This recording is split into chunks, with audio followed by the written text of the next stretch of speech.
Yo, what's good YouTube? In today's video, I'm giving you guys the new top 5 meta SMG loadouts you need to be using. So enjoy the video. Let's break 200 likes, subscribe, notifications turned on, and let's get into it. All right, so for our first SMG here today, we're gonna be getting into the KSV. There's realistically speaking probably about 6 SMGs that are truly really good. So I'm gonna be leaving out the PPSH here today, but I have for you guys, of course, 5 other absolute bangers. So first one being here, of course, like I said, the KSV. And what we're gonna do is we're gonna skip the optic. The muzzle goes straight for that barrel section. And we're going to get it here and throw on the long barrel to increase our overall damage range as much as possible. This gets us out to 19.6 meters. Our bullet velocity is perfectly fine for the area in which we're using it, which is close range. It's not like a sniper support. If you're trying to make this a sniper support, obviously the build is going to vary, but for a true SMG at close range, we're going to be using the long barrel. After that underbarrel section, we're going to go down here and throw on the Ranger foregrip. This helps our overall horizontal recoil control and our movement speed. I mean, 2 huge things. I mean, if you really think maybe you need a little bit of extra help or you like the ground loot version of the KSV, go throw on the vertical foregrip and you guys will be taken care of in that regard. It's not going to slow you down, but it's also not going to do what the Ranger foregrip does, which is speed up your sprinting movement speed, which is something I quite like. I mean, I pull out my SMG to run around faster, throughout the map. So this is something that I quite think is essential to this build.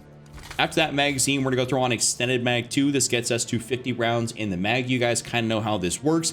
Don't gotta explain this one too much. Extended mag 2 does exactly what it's supposed to, 50 rounds. Anything out past about 40, 45 for an SMG is pretty solid. So honestly, when we get to that 50 with this, we're pretty good and we don't have to alter it anymore. We don't have to go down and throw on like extended mag 1. You maybe could get away with that if you're playing solos, but otherwise I think everybody should be running extended mag 2 kind of regardless.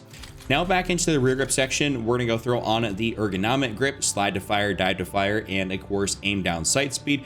Absolutely love the ergonomic grip. This is something that I think is hugely beneficial to everybody out there, just because Black Ops 6, it has all the omni movement, BO6 Warzone. So if you aren't using something that has a good slide to fire and ADS speed, you are going to be kind of caught, in a very bad spot where you can't pull your gun up fast enough. And that is just very detrimental in close range. So we're going to throw that on there.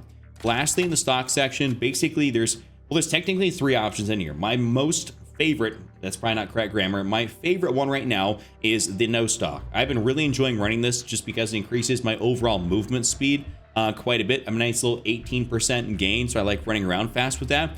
I don't feel like I necessarily need anything else, but if I'm going to go for something else, the infiltrator stock is a really great option along with the balance stock. This is still going to give you a ton of great pros, so you guys can go for this.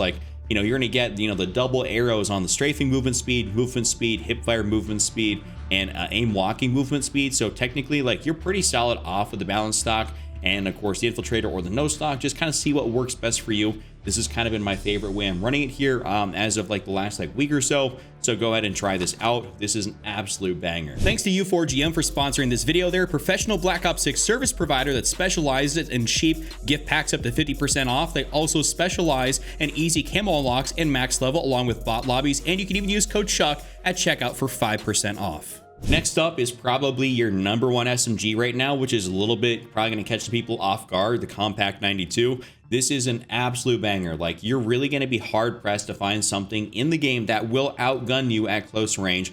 And the only thing that's really going to mess you up is if you can't control the recoil, which I'll show you guys an alternate build. But this is going to be my go-to 100%. I'm going to fry everybody with build. So I'm going to go down here and we're going to use the very last thing, which is the integrated suppressor barrel. It's pretty nice. If you take a look at this, the detailed stats on this, I always tell people look, your damage at effective range is 15.2 meters.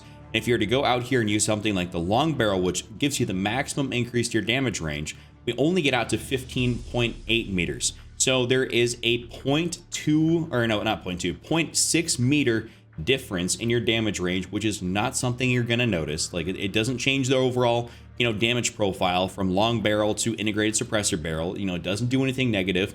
All it does is gives you a suppressor, increases your range, and also simultaneously increases your bullet velocity, which the long barrel only does one thing, which is increase your damage range. So overall, I say I like a nice little 3-for-1 on this integrated suppressor barrel. It is definitely the way to go on this gun.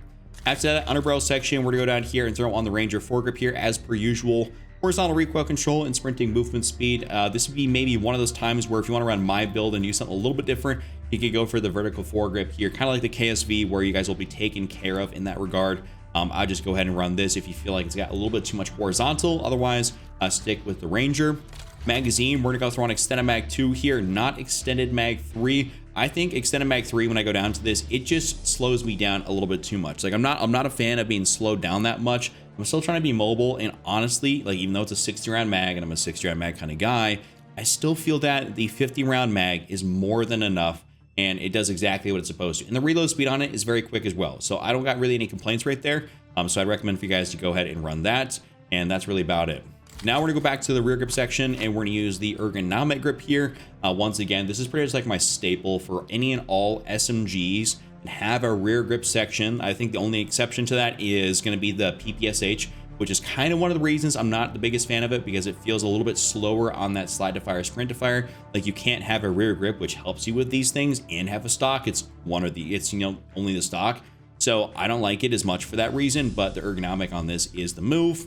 And then on the stock section, kind of much like the KSV, you could go for the no stock and absolutely fry. Like for real, you guys could fry with that. You could go for the infiltrator stock as well if you want a little bit more aim walking movement speed. Probably going to be my third choice out of like the no stock, infiltrator, and the balance stock. This will be my first to second choice, kind of depending how I'm feeling. But basically between the balance and the no stock, it's just, you know, whatever I'm feeling on the day. You're not going to have like an infinitely better build one way or the other. It just kind of comes down to what do you feel more comfortable with. For me, I like the no stock, I like the balance stock, but right now I do enjoy the no stock.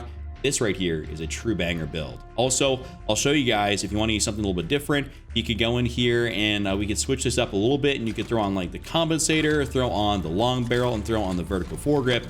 And this right here could be like your more recoil-based build. Next up, we're taking a look here at the Lockman Shroud. This is probably the best MW2 SMG in the entire game right now, and this may catch some of you guys off guard, but trust me, I'm not BSing with you. Like, this is for real, like the real deal. I even made a full video on it, dropped some crazy gameplays. If you guys haven't seen that, go check that out. But this does some actual work, and what you need is the aftermarket part. If you're only using the Lockman Shroud, not to be confused with the Lockman Sub, it's going to be, you know, absolute dog water. Terrible. Don't use it. We're going to have to use the Jack Decimator to turn this from a 3-round burst to a full auto. That is what's going to start making this thing really good. That's kind of the way you've been supposed to be running it. Even back in Warzone 3, you're supposed to run it with the Jack Decimator. So go ahead and throw this on there. It's our first attachment. Since it's got an integrated suppressor, we don't need to go into the optic or the barrel section. We can go straight to the underbarrel. And we're going to scroll all the way down here. For me, it's about 221, which is the Jack Slash. I think this is by far the best way to run this gun. You guys could go for something like, which is going to be pretty much the first one in here, the XRK Edge. This will be a great one as well. Like, you can't go wrong with that. So the XRK Edge, or going down here to the Jack Slash. This is my preference. This is what I like to run. I think it's the better move. You guys should go ahead and run the Jack Slash. Magazine, we're going to go down to here, and either the 40 or the 50 is going to be perfectly fine. It just, okay, I guess it goes further off my screen the more I mess with it. So we're just gonna not mess with it, but the 40 round mag on here is gonna be what you guys should realistically be running. I think this is the better way to do it just because it's less slow. We also have no cons, like it only says reload quickness, and with the 50 we get, you know, movement speed and aim down sight speed and reload quickness and sprint to fire. We get all these cons. I'm not a fan of that. I don't think the extra 10 rounds is really as worth it. Oh, you guys can definitely, you know, feel free to do that. If you like using the Lockman Shroud, the 50, go ahead and run that. I just like the 40. Now we're gonna go back into the stock section here, since there is really no, there's no real rear grip. We're gonna go to the stock, and we're gonna throw in the FT mobile stock. And this is gonna give us that aiming idle sway, ADS speed, and crouch movement speed. Realistically speaking, we're not super jazzed about running the FT mobile stock. And it's just like, there's not a whole lot in here that's going to be good. They all have a bunch of cons. They all slow you down, and it's not as fun. Like, if you want to go for the stockless mod, you can for sure do that. But this gun is just going to have some kick, and I know I'm going to get some people that think that it's not going to be controllable. And personally, when I used the FT mobile stock with this exact build I'm showing you guys, I was moving. So I didn't feel the need to run the stockless mod. So I'm showing you guys exactly what I like to use. Now we're gonna go to the laser for our final attachment, since there's nothing else really to use. We're gonna go use the Camera RYL33 laser light, and just because this gives us a whole bunch of pros. Yes, it's visible in ADS, the flashlight, and the laser. Who cares about that? We just care that we're getting a massive increase to our aim walking steadiness, tack stance spread, sprint to fire speed, and aim down sight speed. That's what we care about. We're trying to be fast with it. And none of these other ones in here are really going to do as much for us. Like, we don't care about that our flashlight is visible. We're not sitting in a corner aimed at a doorway. Like, that's not a thing. We're moving around, we're flying. So this right here is going to be an absolute banger build you guys need to try. Next up, let's get you guys a build here for the Superi 46 or Superi 46. There's varying ways to say it, tomato, tomato, but this right here is just an absolute banger SMG, probably the best MW3 SMG since we just went over the best MW2 one. This is like gets used a lot in game right now, especially since they fixed the sprint to fire time on a lot of the guns from MW2 and 3. They were pretty trash for a long time and just weren't usable. That's why it was like BO6 Warzone exclusively, and now we have some of the other integrated guns being useful.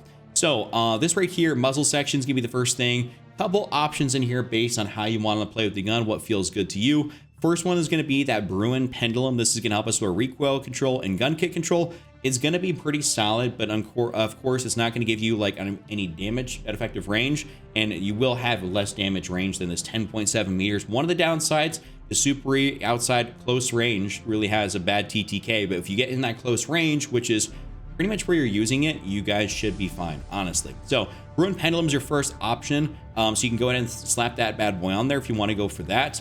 You can go down here and use something like a suppressor, like for instance, the Shadow Strike suppressor. I ran this on my most recent build. This gives me that bullet velocity, damage range, and of course keeps me off the radar. Along with that, we don't really have any of that muzzle flash, nothing that's going to disrupt us. I think it makes sometimes the gun easier to use when there's no extra muzzle flash. It kind of makes it feel like it has less visual recoil or less bounce, so that's really great. Or you can go all the way down here to the very bottom and use the Fox 2 flash hider, which gives you damage range and firing aiming stability. So that's going to make it so it doesn't have necessarily less recoil, but less of that shake that's going to kind of throw you off balance or off target. That makes guns harder to use. Like, guns may not have a lot of recoil, but they have that visual shake to them, which is really annoying. So this right here, between this and honestly the suppressor, I'd say are your best options. I don't really think the Bruin pendulum's that useful. For me, just go for the Fox 2 or like, one of these suppressors in here, since they genuinely all do the same thing. They dumbed all the attachments down so you can go through the detailed statistics. They all do the same thing. So for right now though, we're gonna choose the Fox 2 as, I like the firing aiming stability and I don't mind being unsuppressed. Barrel section, we're gonna go in here and obviously we're not gonna be using any of these down here. Like, these are absolutely ridiculous. They're terrible. We're using the Bore 99. So this is the standard that you want to run on the Superi. Like, if you're running this gun, you should be running the Bore 99. Like, this gun's purpose is to be maximum speed. Like, you are using this to have maximum speed in Warzone, have a great hip fire. Like, you're not using this necessarily to be having a long range or have it as a sniper support.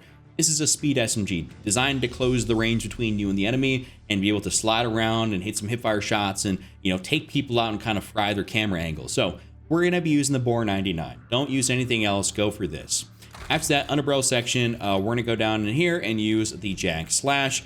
This is, in my opinion, the most elite way to possibly run this gun. You definitely want to go ahead and run the Jag Slash on this thing. Kind of no real questions asked about anything else. You could probably go for the XRK Edge or technically the DR6 or the the FTAC MSP 98. They all do the same thing. They're just farther down in the list and I don't feel like going to go find them. So run one of those or the Jag Slash. Jag Slash is how I personally run it and it fries for me and basically everybody else that uses it like this. Magazine, we're gonna go throw on that 40 round mag here. This is a standard, a given. You have to run the 40 round mag, so go ahead and run that. We're not being YY nerds, like trying to hit some shots with a 30 round mag or a 20. That's not usable. It's just not. So go for the 40. You're still going to be, the definition of speed. After that, we're going to go into the stock section for our last attachment. And in here, honestly, you could probably, if you want more strafe speed, go for the Jak Cutthroat and you'll still be really well off. Honestly, you're going to get an increase to your overall movement speed, which is going to be really nice. So, it says, movement speed, but it's not really showing overall movement speed increase. We actually go ahead and select that just in case. But yeah, it's not really showing that a whole lot, but what my go-to is actually going to be the Rescue 9 stock, just because this gives you tactical sprint speed, which helps you get away from enemies, movement speed, sprint speed, and that beautiful recoil control. Like, we can't complain. It does everything right, and honestly, I'm going to go back in here. We have more movement speed than we do with the no stock. Like, you are faster with the Rescue 9 than you are with the no stock. Sure, you ADS faster with this, whatever, a little bit of sprint to fire, does not matter. The Rescue 9 is the move, and this right here is your best possible build. And last but not least, I could have showed you guys this technically a little bit earlier, but I want to go from Blockman Shroud, aka MP5, to other MP5, aka the C9. So this right here is going to be our last gun today. It's not necessarily the worst by any means. All of these are very much so viable and usable and have their own strengths and weaknesses to them. But this is kind of like a really good all-around SMG that you guys can use. First thing we're gonna do, we're just gonna go to the barrel section. We don't necessarily need a muzzle, but I'll show you guys how to use it. We're gonna throw on like the long barrel, just increase out our damage range. We can see this gets us out to a maximum of 15.8 meters, which is obviously lower than what it used to do. It used to get us out to about 20, I think, before it got nerfed. So we just stick with the long barrel. We used to be able to run the reinforced, but this only gets us out to 14. So I'd really recommend for you guys to go for the long barrel, get you out to 16. It is going to make a difference. And our bullet velocity is fine as is, so we don't need to increase that at all. Under barrel section, I see a lot of people liking that vertical foregrip just because this gun really will wiggle side to side. It just does that on people. So if you want that, you know, extra help side to side, honestly, not a bad option. I'd consider running it, considering I don't like the side-to-side recoil on it, so go for that. Otherwise, go for the Ranger. That's going to be my go-to, but I consider running that vertical. Like, you know, on the other guns, I wouldn't because I don't need it, but this one is one of those ones where it just kind of starts to weirdly wiggle around. So maybe that's why people don't use it as much now, but overall, I think this is still the better option. Magazine, we're going to go throw an Extended Mag 2, not Extended Mag 1. I was a big Extended Mag 1, you know, advocate for a while, but I have moved over to Extended Mag 2. I like having 50 rounds in this gun. I think it is more beneficial than having a bit of a slightly faster reload and maybe some extra movement bonuses. But I think this is definitely the better thing to do. Now, rear grip section, we're going to go throw on that ergonomic grip, slide to fire, dive to fire, and of course, ADS speed. Don't gotta explain this one. Lastly, in the stock section here, I personally haven't used the no stock on this gun, so I can't really like recommend it. What I have used quite heavily is the Infiltrator and the balance stock. So between these two, I'd say those are going to be great options. If you feel comfortable with the no stock or more comfortable with the Infiltrator or the balance, it's going to be up to you. It's not going to make or break your build. We've already built it out correctly. Otherwise, this is just kind of like the finishing touches here on your build. So go ahead and do what you want. But overall, I think I'm going to choose the balanced, as this kind of been like my go-to whenever I run the C9. So go ahead and slap this bad boy on there. That is going to be our full build. If you guys want to run something a little bit different than this and you want help with recoil, go ahead and slap on like the compensator and no stock to it at all. Or you can, if you want more recoil control help, go for the Ranger foregrip and switch this out for the vertical. So a couple options in here. If you guys enjoyed the video, be sure to give it a like, subscribe, check out this other video on screen, and I'll see you all next time.